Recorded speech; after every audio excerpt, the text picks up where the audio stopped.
to go live in a moment.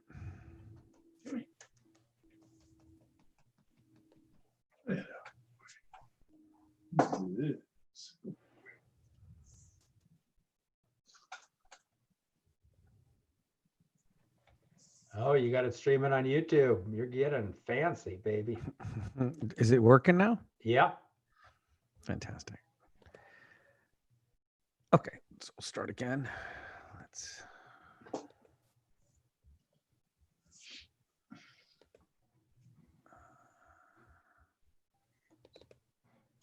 Okay, so shalom, everyone. Hi, Kenter Friedman here from Temple Ramon in Northridge.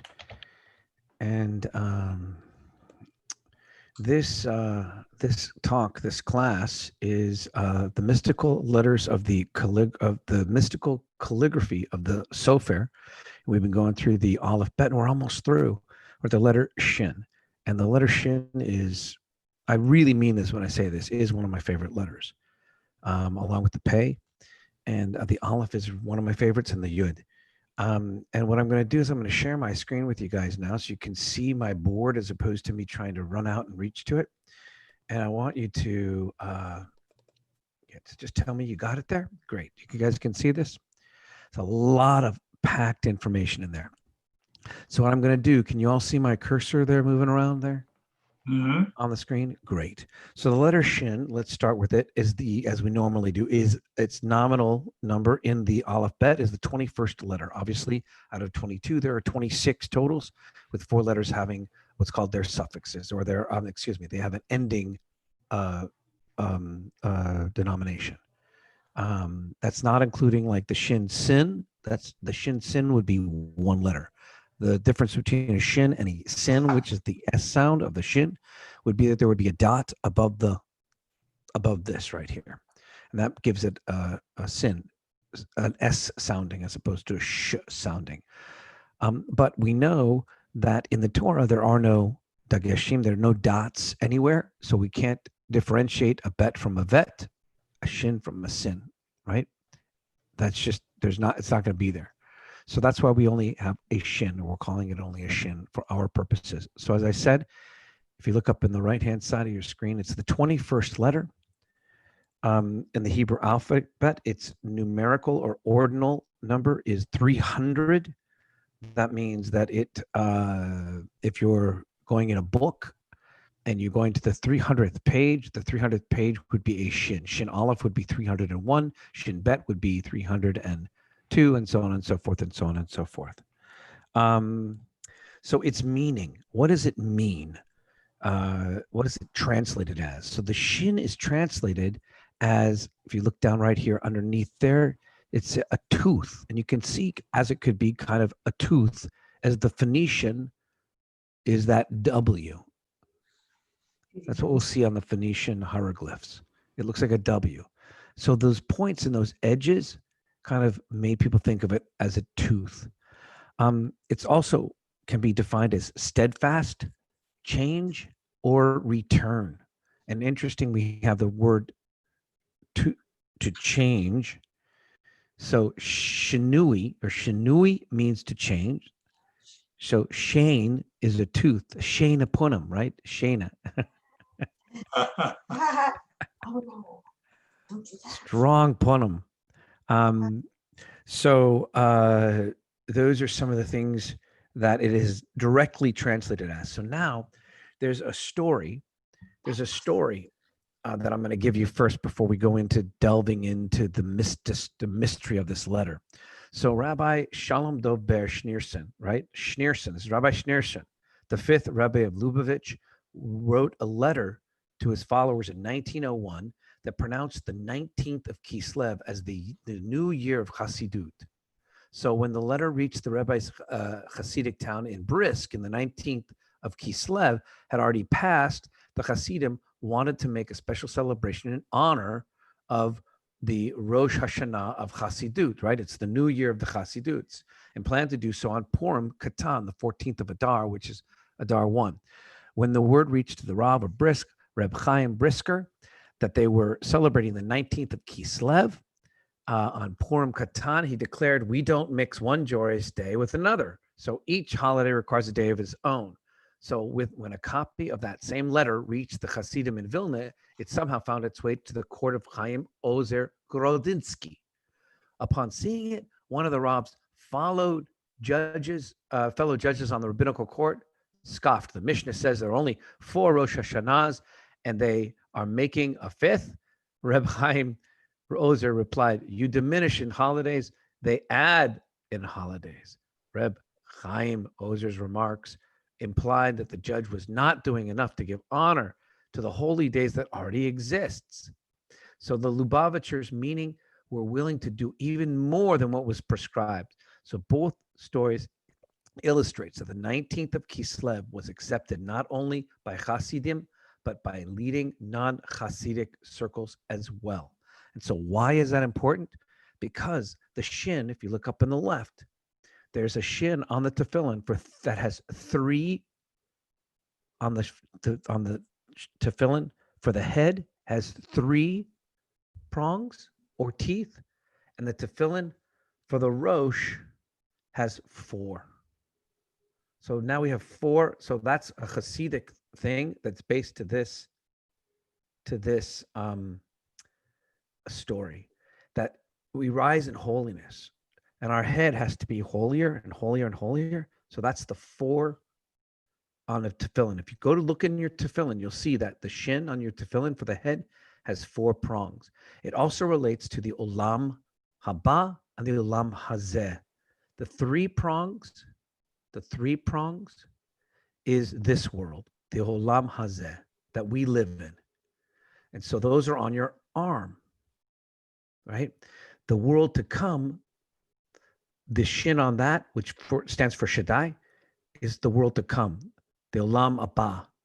So it says that our actions, so it's fascinating that on your tefillin, you have these 2 different shins. Again, it looks like that. If you look over here, that's the Shin that's on the tefillin for the head. And the Shin for the tefillin on the arm is this. So it relates to this story in that our holiness, the more Chagim we have, the more that we say the prayers after the Shema and in the Shema that are in the tefillin, that our works, our hands, the work that we do that's on our arms, our actions on earth will get us our thoughts correctly aligned, not the other way around. It's our actions and how we do things and how we treat people, and we do the mitzvot. We don't think about the mitzvot. The actions will influence our thoughts, and our thoughts then can take us to holier places. Fascinating. So the 21st letter, it comprises physically of the 3 lines. So let's go to look at this. So the 3 lines, it comprises physically of these 3 lines and these 3 vertical lines. And it looks like 3 columns. If you look over here on the red one, it can look like 3 columns. And the letter itself kind of looks like a crown, correct? So the 3 lines in the Shin, especially here, may be interpreted as 3 like generational, like dimensions of the human being. So Keter would be pleasure, and that's the intellect, and then the intellect and the emotions. So that's the 3 things that make up a human being. So the Shin also represents the entire Shin represents one of those dimensions, with each of the 3 lines symbolizing a subdivision of that dimension. So the Keter, this is the one that's the Keter. Why? Because it has the Tagin. So again, the Shin is one of those Shatnetz Getz letters that can elevate us towards the Messiah if we could figure out what the meanings of these letters were. We don't know those meanings yet, if they could do that. So means crown. So the Ketzer or the Keter is that which is beyond the intellect. As we said, we can't figure it out because we don't know, the Tagin letters are supposed to be a gateway to the Mashiach, and nobody has figured them out yet, the Shatnetz Getz letters. So it goes beyond the intellect. It goes beyond, it's a dimension of the supernatural. So, and who's the King of the Kings? King of Kings is the Messiah, beyond God, beyond human understanding, and beyond what we've had yet. So the Messiah hasn't come. So the gematria of the Keter is 620. So when the Shin is represented as Keter, there's 620 rays of light. 620 rays of light. So we get to 620 if you come up to the here, right here. So it's double. Okay, so let me try to explain this. So Shin, the letter, the spelling of the word Shin, if you go up to the upper right, Shin, Yud, Nun, it equals 360, the gematria. So the Shin being 300, the Yud being 10, and the Nun being 50. So that together is 360. That also equals, that equals, if you have 12 months in a year, and each month on average has 30 days, that's also 360. So the Shin is a powerful letter. If you meditated on every day, it equals what could be, again, the hastening of the Mashiach. Because if you have the Shin, again, which I'll talk about its meaning in this section in a moment, is the crown of the crowns, the glory of the glory, which also double 360 is what? 620. No, 720. And 720 minus the 0 is 72, which equals the 72 names of God. So I know these are connections that we try to make with the gematria. Some fit and can make sense. Some kind of are stretches, but again, that's one of the things that they attribute. The 620 rays of light in Keter are going to be imparted to the world through these three vertical lines, and that's one of the stories that the Kabbalists said. And they're channels. These three vertical lines are channels of the Shin, and these rays are bestowed. They're bestowed on the world. They're given to the world through the right line, which is kindness. So the line on the right is kindness. I didn't write that in there. The left line, which is justice, and the center line, which is mercy. So these are like divining rods to the heavens that come down. Now, when the Shin, this is when it's represented by Keter, the crown. So when the Shin is represented in the intellectual the dimension, just on intellect, these are three dimensions of humanity. The second dimension would be intellect. That the three lines stand for the three intellectual facilities of the Sfirot. Remember, we've talked about the Sfirot, the 10 levels of getting up to Keter, which is the highest, which is and Binah and beyond, and the Olam Haba, and all these like places that the Kabbalists go to in explaining God and our levels of rising in purity. So the Sfirot. So with the right line, this one being Chokhmah, the flash of an idea, Chokhmah. You have intellect, almost like an idea. You have a Chochem. You become you have a insight. And the left one line is being Binah, and the Binah is understanding. Like women are said to be Binah. They have more understanding than men. Why? Because they have the one thing they can do, the one thing that man can't do and that God can do, and that's create. So women create and bear children, and that's how it gives them a level of understanding that was beyond a man's understanding. And then the left line, then the center line is das or da'at, and that's knowledge. And those three, finally go up, and again also elevate us towards the heavens. So then in the dimension of emotions, or the midot, emotions are like our midot. Like we have, midah. If you're studying the midot, it's character traits that you want to work on to elevate yourself. This would also be some sort of Kabbalist, studying of the midot. We study the midot when we go through as we when we go through the 7 weeks of counting the Omer. You know, as we every week is a midah, and every day within that, and every we can study a midah as we get to purification or personal understanding for the receiving of the Torah on Shavuot.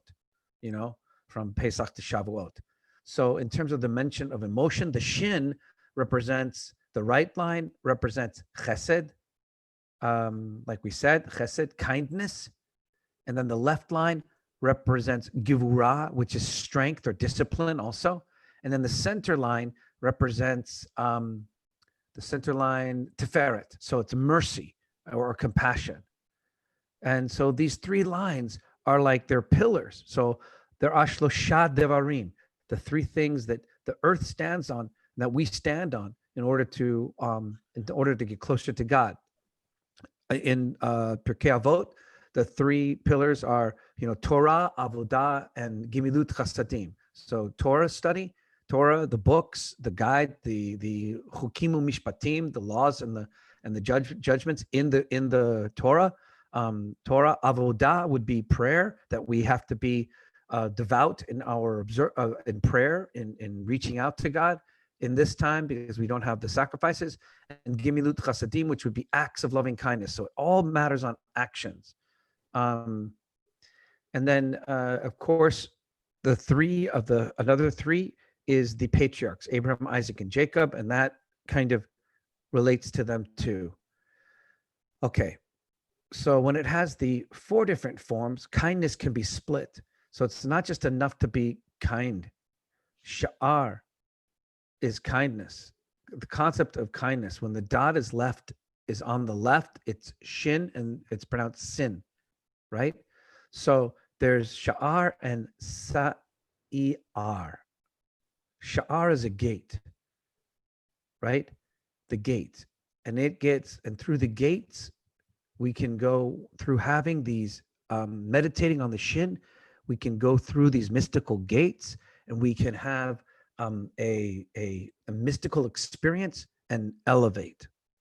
And we can elevate through the tzfirot to gain knowledge, to gain wisdom. And so that's what they would elevate on. So again, if you look at the red shin over here, I tried to denote those 3 elements of the prongs: action, speech, and thoughts. And this shin, as it's written by the SOFER, looks like a flame. So the red on the top is kind of done at an angle, all of those, and then they come straight down. It's also to be likened to like the Ner Tamid of the Mishkan, the everlasting light, the light that never goes out. So all of those elements come into these 3 prongs of the shin. Okay, so now if we go further with the gematria for a second, before I kind of go into some of the word meanings, and also, so one of the other things about the shin is, if you look in this middle one right here, how it relates to humanity, is this section in here, as it's written in the Torah, the black one, this little area right here, it looks like a heart. And they scribe it to look like a heart, or parts of a heart, the ventricles of a heart. And so the one next to the tagin is the smaller right ventricle, and that supplies the lungs. And then the one to the far right is the lower large left ventricle, and that supplies the full body. And they come together here, and that's the spine where it sustains us. And they have to write it with these 2 coming together at this point, and then rising supplies the full body and our intellect, which I mentioned, our thoughts right here. That's our thoughts, which rise up to heavens through the tagin. Interesting stuff. So the gematria. the the the the gematria, its ordinal number, again, as we said, is 300. So what is it equal to? The kaper is, or kapar is atonement. To make atonement, that word is also 300. Kaf is 20, pei is 80, resh is 200. So the day of Yom Kippur, the shin is an elevating letter. Because just like that's the power that's generated, and gives the person the potential to be perfect throughout the entire year. So some would meditate on a shin on Yom Kippur to embody all of the things we've talked about. So when we atone, when we have kaper, Yom Kippur, the Day of Atonement, Yom Kippur or Yom Kaper, for our sins on Yom Kippur, we have the potential to reach the perfection of the shin, and the shin is 300. So that's one of the connections. So also, like I said earlier, the letter shin is spelled out shin yud nun, right? And that's, the shin is 300, the yud is 10, and the nun is 50. So I mentioned early that there's 360, it equals 360, which also equals to 360 would be the entire year, 360 days in a year.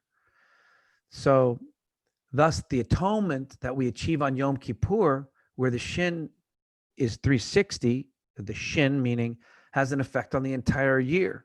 So if you take that meditation of trying to reach out for perfection or for atonement on Yom Kippur, Yom Kaper, every day is a day that we can atone. Every day is a day that we can atone. And we have that in our daily, in the Shacharit prayer. We have, in the Amidah, we ask for forgiveness every day for our sins. It's not just something that happens once a year.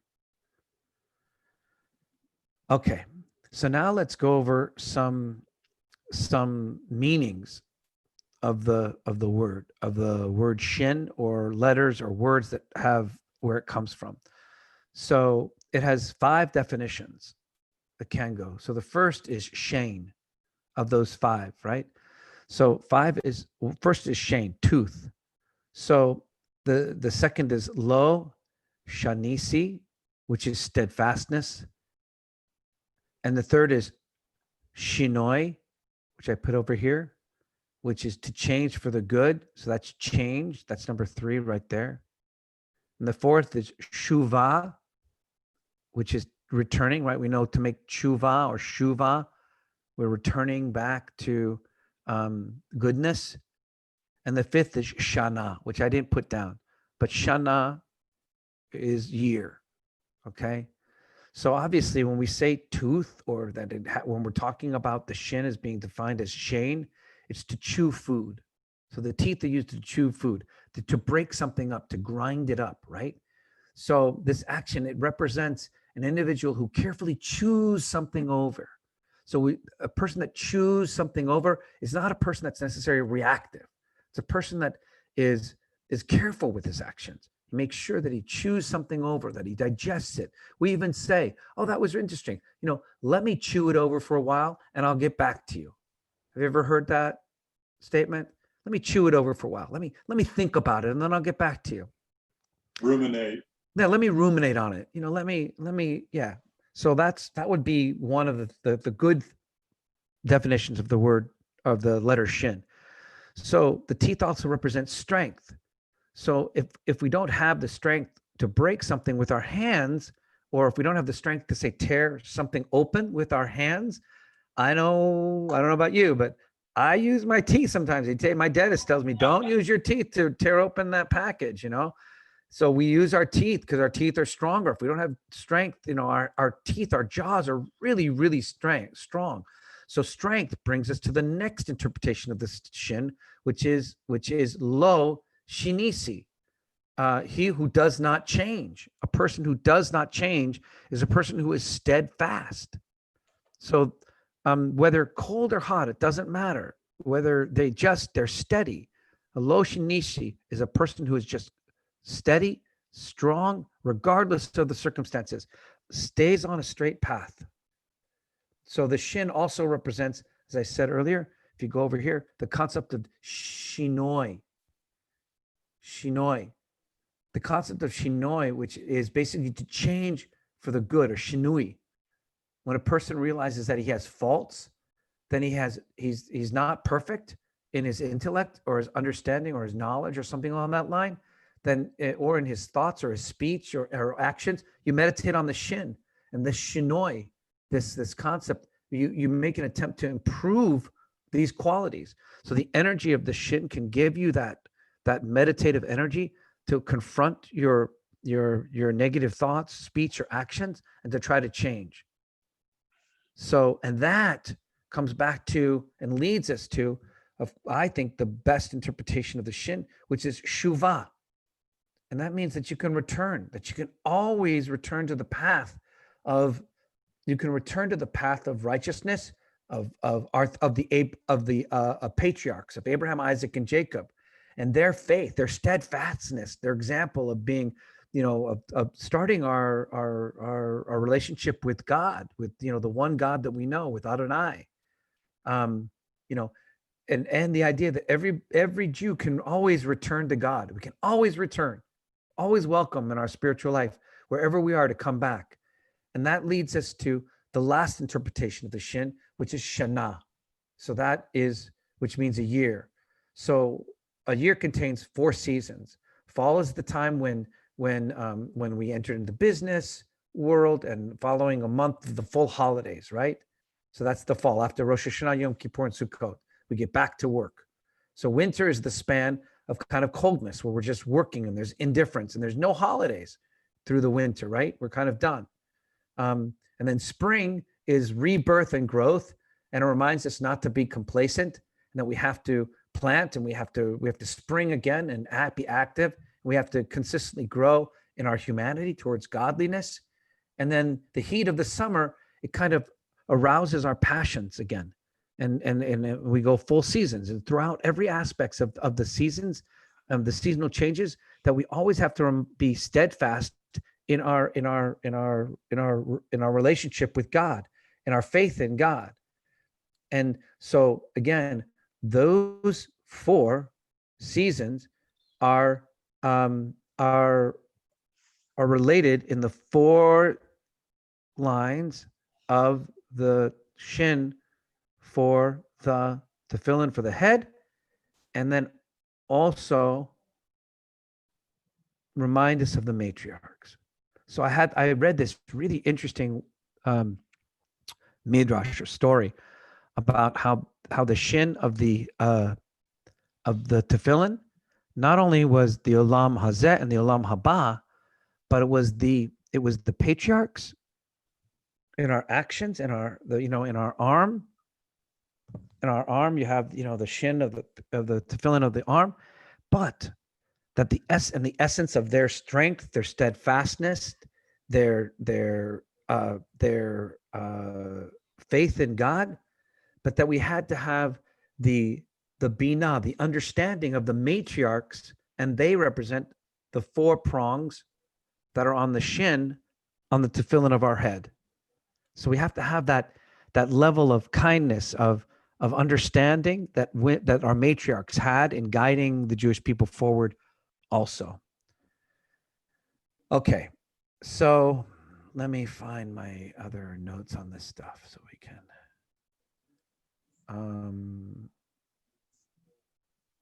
Okay, so let me go over again some of these other mentionings. When we look at the how the letter is constructed by the SOFER, it's said to be 3 vavs with a yud on top. So if you look here, it's very, very obvious. There's your vav, vav, vav, and a yud, yud, yud. Same thing here. This looks like a Zion to me when I got it, but I didn't see anything that really relates it to a Zion. This looks like Zion, yud, yud. So the Zion, do you guys have your sheets on Gematria? Can anyone tell me what the Zion is? This is your look. Sorry, what'd you say, JP? Will you unmute yourself? Wait, Aleph. Zion. Zion 7. Aleph, Bet, Gimel, Dalet, Hey, Right, Vav, 7. Zion. Zion 7. So if we did it that way, and you did Zion, first of all, if you did Yud, Yud, Yud, that's 30. And then you had 6, 6, 6, that's the Vav. So 6, 12, 18. So you have 48. So if you wanted to find connections to 48, it's up here. 10 times 3 is 30, plus the 18 is 48, equals 4 plus 8 is 12. 1 plus 2 would be 3. So you can keep breaking this down. 1 plus 2 is 3. 3 equals, so if you did it that way, it equals 3. It's a pure letter. It's the 21st nominal number. 2 plus 1 equals 3. 300 is the ordinal. 3 plus 0 is 3. So 3, 3, 3. So it's one of those pure letters where everything that you bring it back to in terms of the gematria goes back to one number 3.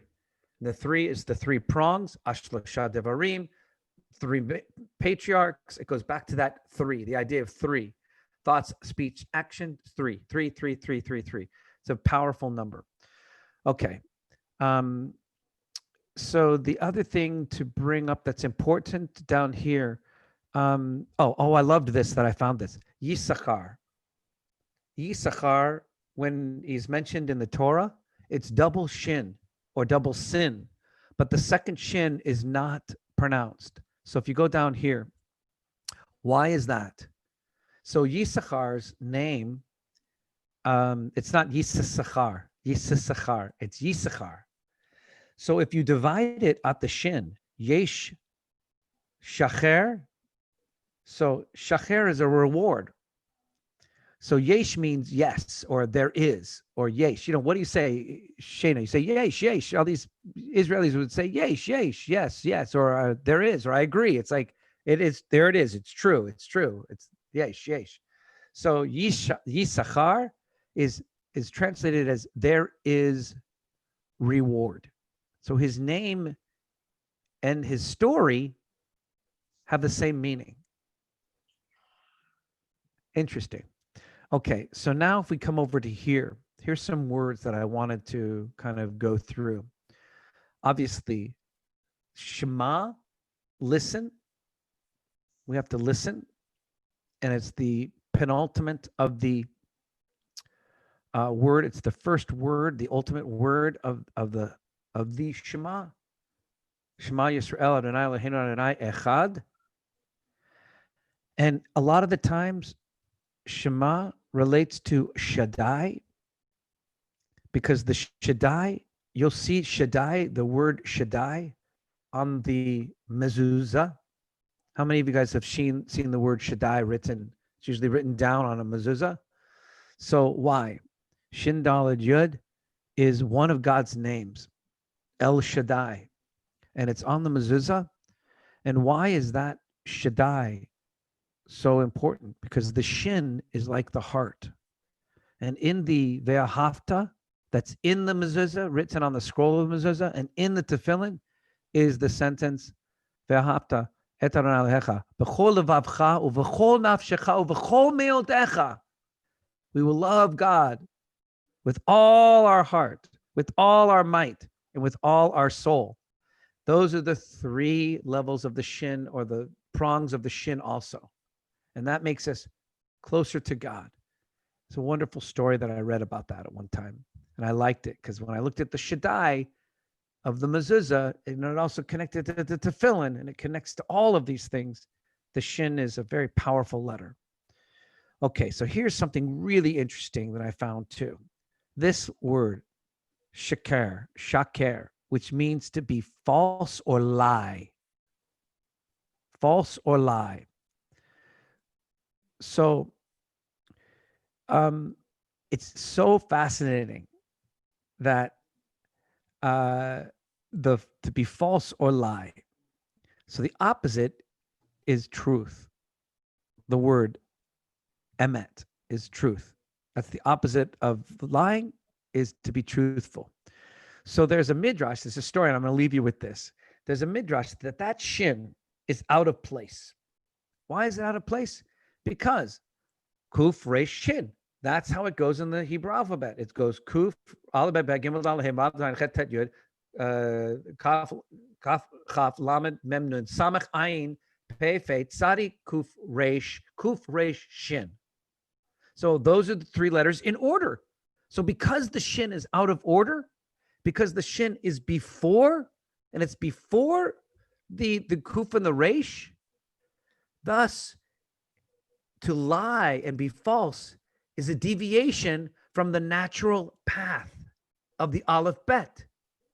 So this word embodies falseness because it's out of order.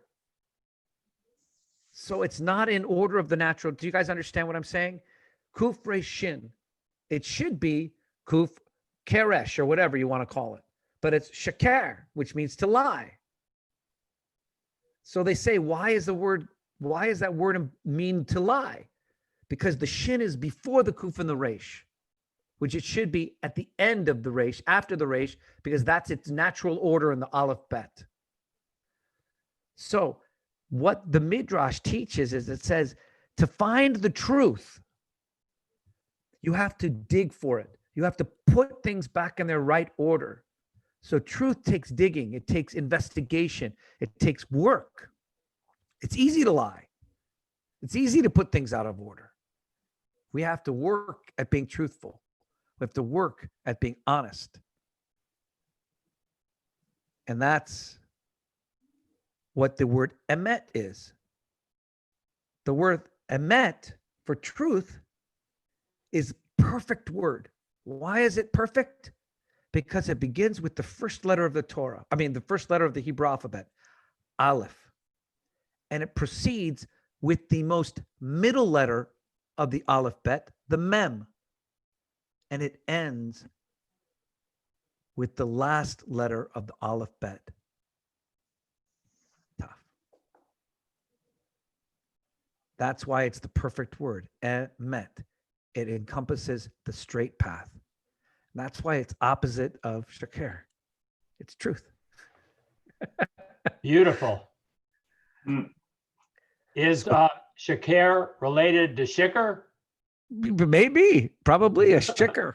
It's not someone who's shikar is a drunk, right? Is someone's not who's fallen off the path, probably. Yeah. So let me stop our video and hold on one second. Let me stop sharing that and let me end our